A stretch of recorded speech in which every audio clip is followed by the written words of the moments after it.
Hello po mga kaibigan, mga kababayan, muli welcome po sa aking munting vlog, ang Renante Vlog 2.0. Isang mapagpalang umaga, magandang tanghali, magandang hapon kung saan man kayo naroon sa panonood o pakikinig sa aking mga video upload. Ngayon po mga kaibigan ay gusto ko lang talakayin yung patungkol sa isa sa binanggit sa suna ng ating mahal na Pangulo. Ito ay ang Paxilica na kung saan ay ito ay halos mainit na rin po itong pinag-uusapan ngayon. Actually mga kaibigan, mga kabayan, si Sara nga ay natanong dito ng kanyang mga vlogger, no, na kung anong masabi niya doon sa Paxilica. So no comment siya kasi nga literal na hindi niya po alam yung isyong ito, na kung saan ay isa naman sana ito sa latest na issue o pinag-uusapan ngayon sa ating bansa. So literal talaga si Sara na walang alam sa tunay na nangyayari sa ating bansa, no? Puro lang kasi abroad. Walang ibang iniisip kundi puro pansariling interest lang. Wala talaga siyang paki sa tunay na kapakanan ng ating bansa, mga kababayan, no? So papunta na po tayo doon mga kaibigan, mga kababayan, no? So bago tayo magpatuloy mga kaibigan, mga kababayan, pakinggan natin yung kunting impormasyon patungkol sa Paxilica. Hiramin po muna natin, no, yung balita mula sa GMA sa Saksi. Madam, sir, pairam lang po saglit ng inyo pong video. Kudos po, courtesy po sa inyo po. Ito po mga kaibigan, mga kababayan. Kami po yan sa mga agang-agang na ilang grupo tungkol sa artificial intelligence model na itatayo sa New Clark City sa Tarlac. Nagpaliwanag naman tungkol dito ang Business Conversion and Development Authority o BCDA. Saksi, si Marie Zuman.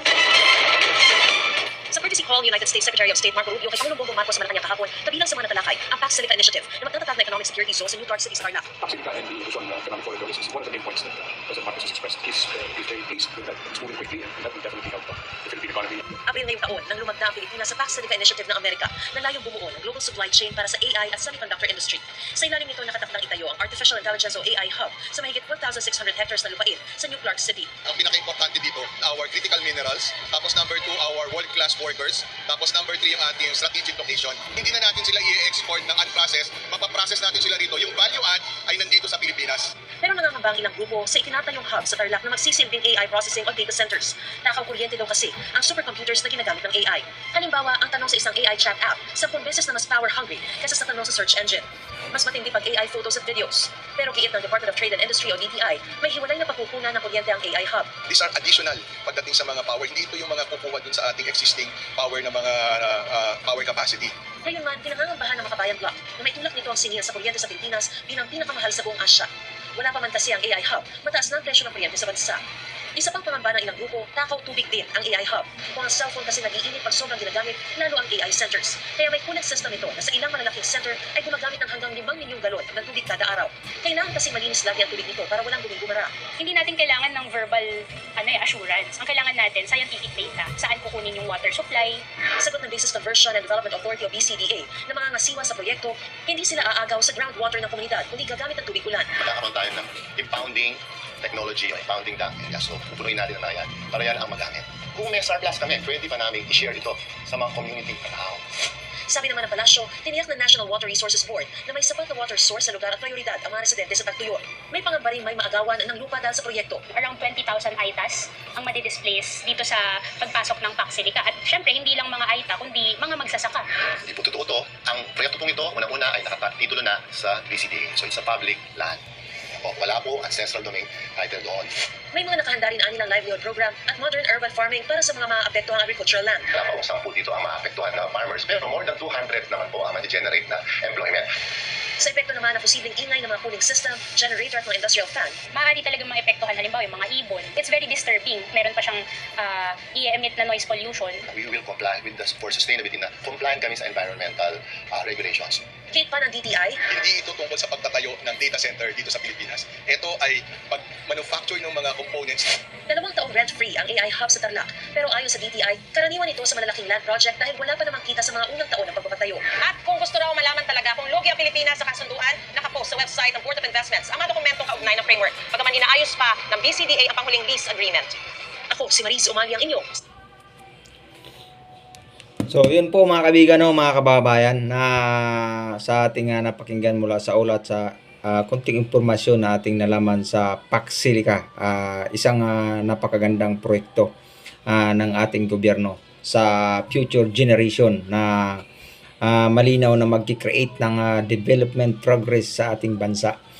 So, ulitin natin ano nga ba yung Pax Silica, no? So, ayon sa Google na na-research ko, yung Pax is fish, meaning is fish. Silica is silicon.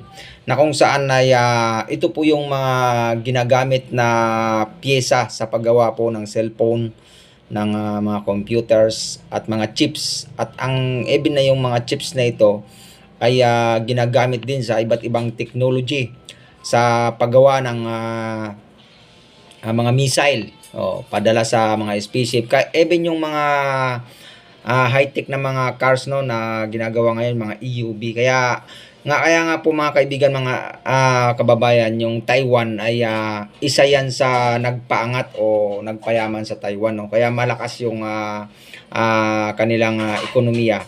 Kasi isa ang Taiwan sa nangungunang supply chain sa pagdating sa mga pyesa ng technology, no. Kaya maraming mga factory sa sa Taiwan. Tayo mga kababayan, mga Pilipino nag-abroad, nagtatrabaho para diyan sa mga factory na yan. Karamihan diyan mga pyesa yan sa technology, no, sa mga cellphone, sa computer at iba pang mga high-tech gadgets na ginagamit sa ating kasalukuyan na computer generation na po tayo. So, kapag nag-success ito at natuloy na, hindi na kakailanganin na pumunta pa ng ating mga kababayan doon sa Taiwan, no, para mag-abroad. Dito na mismo sa ating bansa itatayo, kasi magiging AI hub siya at semiconductors hub. So, ang sa aking pagre-research, may mga advantage at saka disadvantage, no. Unahin natin yung disadvantage muna. Sa disadvantage, malaki kasi yung kakailanganin ko konsumihin na kuryente nito mga kaibigan, mga kababayan. So, meron na nga tayong shortage sa kuryente, tapos dadagdag pa ito, ay problema talagang malaki yon. Pero ito ay opinion lang ng mga kritiko, kasi literal hindi po aasa ang kumpanyang ito doon sa mga kasalukuyang kuryente na ginagamit natin sa ngayon, na kung saan yung nagsusupply ngayon sa Luzon. Nakaready na po yung plano ng ating mahal na Pangulo. Magki-create sila ng sariling kuryente na mag-generate or magsusupply dito sa itatayong kumpanya na ito na Pax Silica, na kung saan nabanggit nga sa zona ng ating Pangulo na magtatayo sila ng nuclear plant or even yung solar energy. So, hindi siya magkakaroon ng negative effect sa pagdating sa power supply, kasi gagawa ng sariling kuryente para sa kumpanyang ito, no. So, ganon din sa tubig. Malaki din yung konsumo na kailangan ng Pax Silica para sa tubig, kasi kailangan daw kasi laging malinis at saka ang tawag dito yung para hindi uminit. So, hindi rin aasa doon sa supply chain ng tubig na ginagamit ngayon sa komunidad doon sa Capas Tarlac, no, kasi doon gagawin yung project na ito. Gagawa din sila ng paraan ng sources of water na sarili nilang gagamitin. Yun nga, ayon sa kanila ay sa sahod ulan o sa ulan, no, galing sa tubig na malinis. Pero I think, alam ko, for me hindi siya sapat to.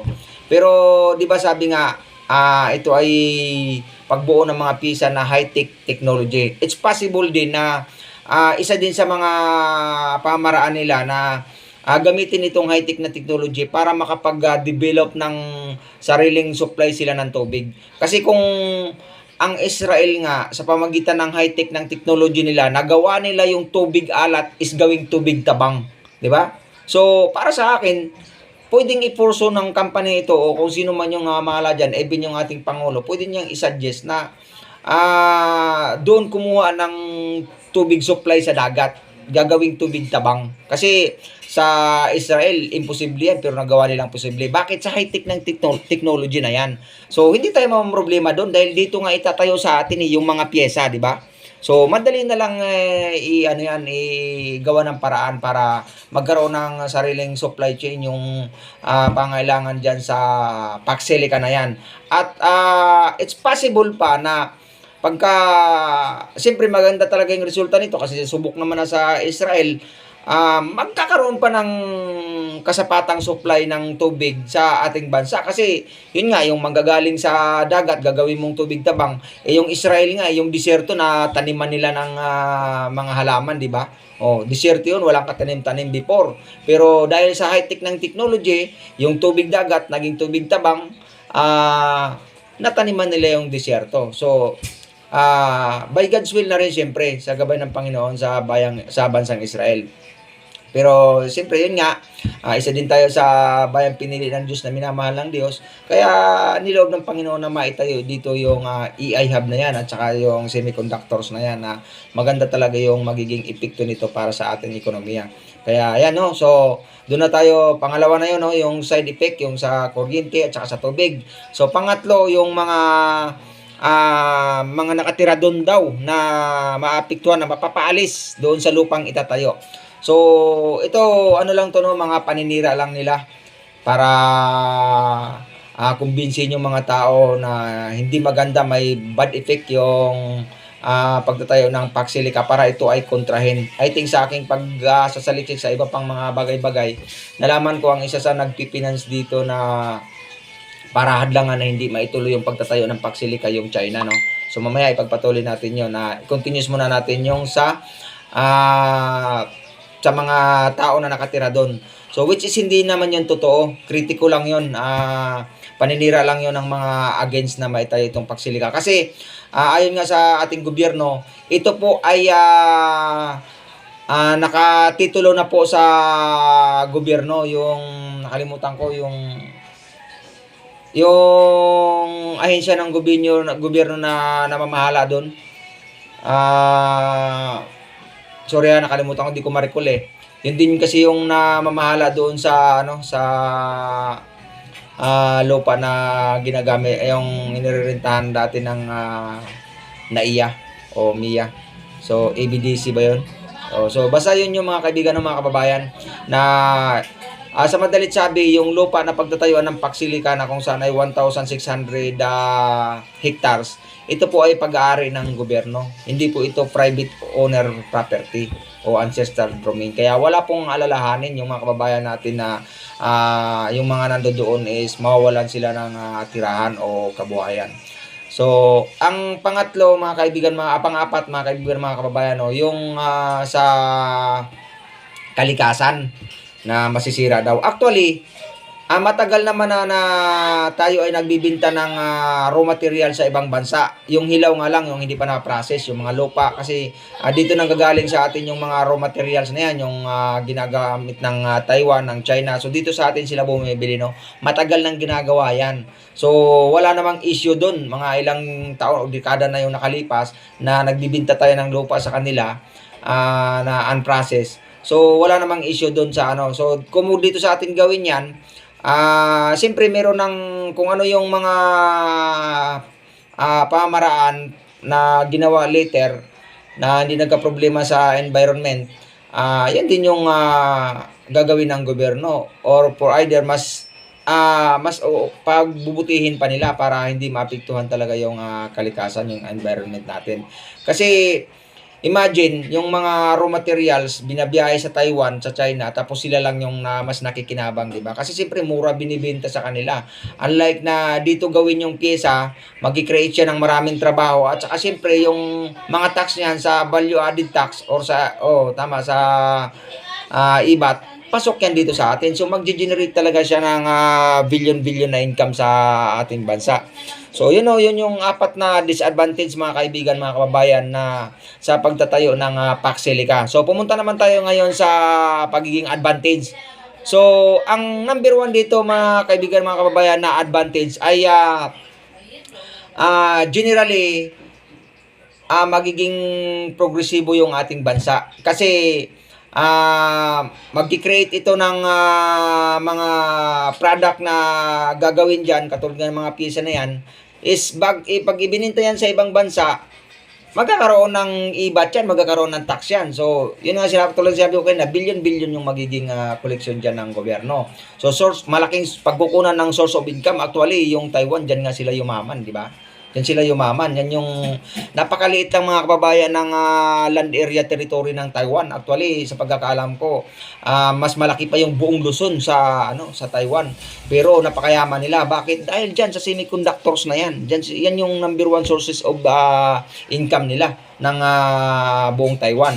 Dahil diyan sa semiconductors na yan. So, i-plus mo pa yung AI hub. So, mas it's possible by 5 years to 10 years or by next generation, more decades, magiging mas maunlad pa tayo sa Taiwan pagdating sa ekonomiyang pinag-uusapan, o baka mas mahigitan pa natin yung China. Bakit? Nandito sa atin yung pinaka raw materials dito nang gagaling sa atin, dito sila kumukuha sa atin. So why not na dito na lang natin i-process, 'di ba? So mas maganda 'yon. So mas advantage talaga. So pangalawa, yung maki-create nito mga kaibigan, mga kababayan, na trabaho sa ating mga kababayan, di ba? Diyan sa mga palibot na yan, diyan sa Kapastarlak, sila yung mas unang magbibinipit pagdating sa job opportunities. So, sa unang bugso nga daw, ang sabi sa na-research ko, 190,000 na kaagad yung possible na job creation yung malilikha dyan, no? So, yung mga nandoon sa palibot, talagang sila yung isa sa number one na makikinabang. Kaya dyan sa inyo sa mga Kapastarlak, huwag na kayong kumontra. Instead, sumuporta kayo. Kasi para to sa kaunlaran dyan sa inyo. Pag dumami na yung dyan na kumbaga nag-operation na yung factory dyan, napakaraming business na mabubuhay dyan. Siyempre, magkakaroon ng mga raming factory workers dyan. O, susunod dyan itatayo, mga kailangan siyempre ng mga kainan, mga kantin. O, di ba? Maglilikha yan ng iba't ibang trabaho, mga kaibigan, mga kababayan. So, bukod pa sa pagtatayo niyan, yung mga construction, yung mga manpower dyan sa pag nag-operate na yung factory. So, napakalaki na talaga nitong advantage, pakinabang sa ating bansa. Kaya wag na kayong kumontra, kayong mga against, ang mga nag-against sa Paxilica, sigurado, ng China yan. Pakawala ng China yan. Kasi ang number one na tumututol dito, yung China. So, mamaya natin italakayan yan, ipagpatuloy muna natin yung advantage. Pupunta tayo mamaya doon sa, pagkatapos ng pagtalakay natin sa advantage, pupunta tayo doon kung bakit kumukontra yung China dyan. So, pangatlo na advantage, mga kaibigan, mga kababayan, pag ito'y nagtuloy-tuloy talaga, mas lalong yung geopolitical sa mga kaalyado nating bansa, sa iba't ibang bansa, sa Europe, sa Amerika, mas magiging intact, mas magiging strong. Kasi yung Taiwan, kaya nga patuloy na sinusuport ng Taiwan ng Amerika yung Taiwan dahil sa semiconductors na kung saan doon kumukuha yung Amerika sa kanila. Doon umaangkat, doon bumibili. So, ayaw ng China na makuha ayaw ng Amerika na makuha ng China si Taiwan. Kasi pag nabawi ni China si Taiwan, so makokontrol na ng China yung mga chips na ginagawa dyan sa Taiwan. So, magkakaroon ng kakulangan ng supply chips ang Amerika dyan. Kasi hindi na nila makokontrol yung Taiwan na dati nga i-control nila, mapupunta na sa China. So, wala nang suporta. So, kaya todo suporta yung military force dyan ng Amerika sa Taiwan. Kaya hindi nag-alangan din talaga yung China nagirahin yung Taiwan dahil alam ng China na full support din yung Amerika dyan. Bakit? Dahil nga dyan sa mga chips na yan, sa semiconductors na yan, na isa sa number one kasi, mga kaibigan, mga kabayan, na supplier sa mga chips, sa mga semiconductors yung Taiwan, sa buong mundo, pang buong mundo yan, sila yung number one, pinakamataas na nagsusupply. So dahil yun doon, kaya yung protect ng China sa Taiwan, ganun-ganun na lang. So, it's possible, ganun din dito sa Pilipinas. Kung ngayon nga, wala pa yung semiconductors na yan na itatayo dito sa ating bansa. Wala pa yung Paxilica na yan. Todo support na yung Amerika. How much more pagka naitayo na yan, pagka nag-operational na yan. So, isa ito sa advantage. mas palala kasi nito yung geopolitical sa ating bansa. Mga ka-alliance, hindi lang sa Amerika, even Western Europe or Europe continent, no? So, sa South America, North America, so lalakas yung alyansa natin dahil dyan sa chips niya. Kasi alam naman natin ngayon na high-tech na yung technology, yan na talaga yung ating mundo ngayon. Tawag dito yung talagang kailangan, necessary talaga siya ng buong mundo, yung chips ng technology, no? So, isa pa dyan yung AI, yung pausbong pa lang yung AI, talagang makikita natin sa mga dekada na darating, ay talagang mangunguna yung Pilipinas pagdating sa high-tech ng technology dahil sa dito itatayo yung Paxilica na sa tingin ko pag ito'y nag-success, isa ito sa magiging great legacy ng ating Pangulong PBBM, no? So, yun na po mga kaibigan, mga kababayan. Pumunta tayo mga kaibigan, mga kababayan, doon sa pag-against ng China na itatayo dito yung Paxilica. Bakit? Kasi sa ngayon, sa kasalukuyan, dito sila kumukuha ng raw material sa atin. Sa aking pagre-research, sa aking pag-aaral, dito sila kumukuha ng mga materials. Kasi yung lupa na binibili nila sa atin, may mga minerals yun na yun yung raw materials na ginagamit dyan sa mga semiconductors at saka sa mga chips na yan, no?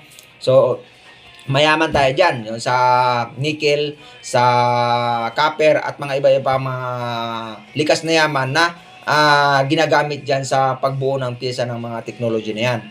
So, yun o, pagka nagkataon, wala na silang mapagkukunan o pagbibintahan kasi di na tayo magbibinta siyempre dahil dito na magkakaroon tayo ng sariling paggawaan dito ng mga chips eh. So, yun yung pinangangambahan nila. Number 1 yon. Kasi dati sa India, ang pagkakalam ko sa India din sila bumibili. Isa rin yung sa pinagkukuha nila raw materials yun sa India. Pero ang pagkakalam ko, nagsarili na rin yung India. Hindi na rin sila pinagbibintahan. So dito na lang sila umasa sa atin. So, tapos pag nawala pa, malaking problema talaga sa kanila. Kasi naglalaban din kasi yan mga kababayan, yung China at saka yung Amerika pagdating sa pagpuproduce ng mga semiconductors sa mga chips na yan. Kasi nga, alam naman natin na yung China ay number 1 din na pinuposo nila yung tawag dito yung e-vehicle, di ba? Yung mga battery na yan. So, kasama kasi yan sa semiconductors o mga pyesa na mga ginagawa na mga raw materials dito sa atin. So, magkakaproblema sila doon sa supply ng kanilang gagamitin mga raw materials pagka in case natuloy na yung Paxilica na itatayo dito sa atin. Kaya isa yan sa, pangalawa yan sa reason kung bakit kumukontra yung China. Kaya yung mga kababayan natin na nagbabalag dyan na against sa Paxilica na itatayo dito sa atin, nako, pakawala ng China yan. Kasi nga, ayaw ng China na matuloy yung pagtatayo ng Paxilica dito sa ating bansa kasi malaking posibilidad na tatalunin sila ng Amerika. So, yun, kumbaga, hindi naman sa ginagamit lang tayo ng Amerikano para sa pagpapalakas ng kanilang technology din. Siyempre, isa na rin yun. Pero, malaki din naman yung pakinabang natin. So, sila yung mas may kakayahan na mag-create ng factory para ma-produce yan. Makinabang sila, makinabang din tayo. Pero mas mainam na yon kumpara dati sa nagbibinta lang tayo ng hilaw ng materyales kumpara sa dito talaga gagawin sa atin. Kasi imagine, mag-create siya ng maraming tax, koleksyon ng gobyerno. Pag nabinta yan, natapos na yung mga pyesa na yan, magkakaroon ng value added tax yan. Tapos, bukod pa dyan, yung trabaho na malilika. Kaya, para sa akin, in generally, conclusion, talagang mas more yung advantage. Lamang na lamang yung advantage kaysa disadvantage na itatayo dito ang Paxilica sa ating bansa. At nakikinikinita ko, pag natapos na yan, operational na yan, 5 years to 10 years or the next decade, the future generation, isa ang Pilipinas sa mangunguna pagdating sa semiconductors, AI hub o high-tech ng technology dito sa ating bansa, hindi lang sa ating bansa kundi sa buong Asia, sa buong mundo. Hihigitan natin ang Taiwan. Hindi na kailangan mag-abroad, baka ito na yung pagkakataon na dumating yung pangarap ng mga mamamayang Pilipino na hindi na kailangan mag-abroad. Dito na magtatrabaho ang ating mga kababayan. Hindi na kailangan pumunta pa sa iba't ibang bansa, lalo na dyan sa Taiwan. So, pagdating naman sa pasahod, alam ko, hindi tayo madidihado dyan. Kasi, I think, tutumbasan din nila yung mga, kung ano yung pasahod dyan sa Taiwan, no? So, malaking bagay talaga ito, malaking progress ito, development sa ating bansa. Kaya sa mga kumukontra dyan sa Paxilica, nako, bata ng China yan. So, yun lang po, no, mga kaibigan, mga kabayan.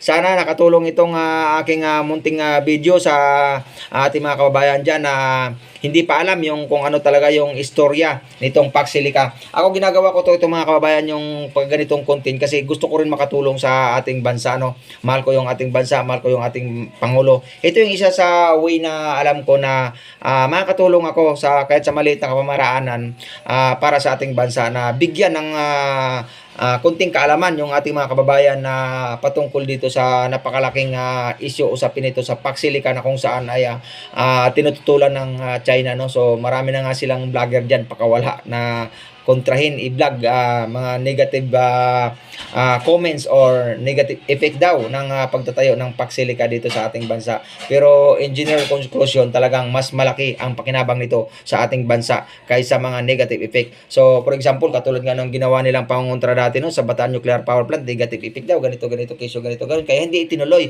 Pero actually, na-realize natin mga kababayan sa bandang uli na kung itinuloy yung Bataan Nuclear Power Plant, hindi sana tayo nagsasuffer ngayon sa kakulangan ng supply ng kuryente na kung saan nagiging cost ng sobrang mahal ng bayarin natin sa kuryente, no. So wag tayong maging negatibo mga kaibigan, katulad dati yung LRT1, negative din yung comment nila pag nag-open kesyo ganito ganon, pero kita mo naman ang ganda ng resulta, di ba? Nanganak. So wag nating pigilan yung pag-angat, yung it's malaking possible na umangat yung ating bansa, wag nating hadlangan. Grabe naman kayo mga kababayan, kapwa Pilipino yung humahadlang sa pag-unlad ng ating bansa. Huwag tayong magpapadala sa mga sulsul dyan ng ibang bansa na para lang sa kanilang sariling kapakanan. Tayo Pilipino tayo, mahalin natin yung ating bansa. Dito tayo nakatira sa Pilipinas, kaya ang protektahan natin yung sarili nating interest para sa ikaunlad ng ating bansa. Hindi lang sa panahon ngayon, kundi generation by generation ang makikinabang dito yung ating mga anak, yung ating mga kaapu-apuhan. So yun lamang po, no. Baway po sa inyong lahat. God bless at pakisupport lang po sa aking munting channel. Kung nagustuhan niyo po ang aking mga videos, paki-like, share, comments at subscribe po. Maraming salamat po. Bye-bye and God bless you.